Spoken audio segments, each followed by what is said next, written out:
Among the scriptures of the Hindus, the most sacred are the Vedas. There are basically 4 Vedas: the Rig Veda, the Yajur the Samved, and the Atharva. If you read the Yajur, it's mentioned in chapter number 32, verse number 3. Natasya pratima asti. Of him there is no image. Almighty God has got no images. It's mentioned in the Yajur, chapter number 40, verse number 8, that Almighty God is bodiless and pure. And the next verse of Yajur, chapter number 40, verse number 9 says that Andhatma pavishanti ya asambhuti mupaste. That they are entering darkness, those who worship the asambhuti. Asambhuti means the natural things like air, water, fire. And the verse continues, they are entering more in darkness, those who worship the sambhuti. Sambhuti are the created things like chair, table, idols, etc. Who says that? Yajur, chapter number 40, verse number 9.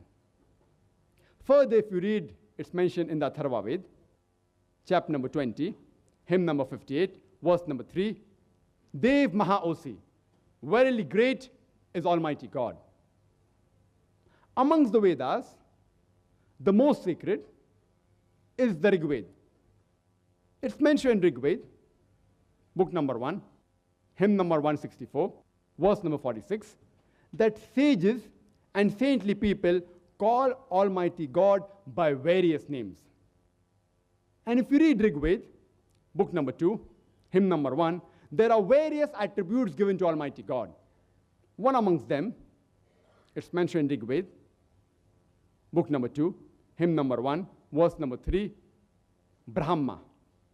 If you translate Brahma into English, one of its meaning is the creator. If you translate into Arabic, it means Khalik. We Muslims have got no objection if someone calls Almighty God as Khalik or creator or Brahma. But if someone says that Brahma is Almighty God who has got 4 heads and on each head is a crown, we Muslims take strong objection to it. Moreover, you are going against Svetasvatara Upanishad, chapter number 6, verse number 9, which says, Na tasya pratima asti. Of him there is no likeness. You are giving an image to Almighty God. Another beautiful attribute given in Rig Veda, book number 2, hymn number 1, verse number 3, is Vishnu. If you translate Vishnu into English, one of its meaning is the sustainer, the cherisher. If you translate into Arabic, it means Rabb. We Muslims have got no objection if someone calls Almighty God as Rabb, or sustainer, or cherisher, or Vishnu. But if someone says that Vishnu is Almighty God, who has got 4 hands, and one of his hands is the chakra, the discus, and one of his hands is the lotus, we Muslims take strong objection to it. Moreover, you're giving an image to Almighty God. You're going against Yajur, chapter number 32, verse number 3, which says, Na tasya pratima asti. Of him there is no image. It's mentioned in Rig Veda, volume number 8, chapter number 1, verse number 1. Ma chidanidhi sansad. All praises are due to him alone. Worship him alone. It's mentioned in Rig Veda, volume number 6, hymn number 45, verse number 16. Ya ek it mushtihi. There is only one God. Worship him alone.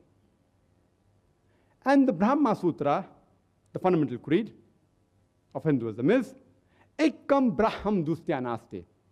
Niya Naste Kinchan. Bhagwan ek hi hai, dusra nahi hai. Nahi hai, nahi hai, zara bhi nahi hai. There is only one God, not a second one. Not at all, not at all, not in the least bit.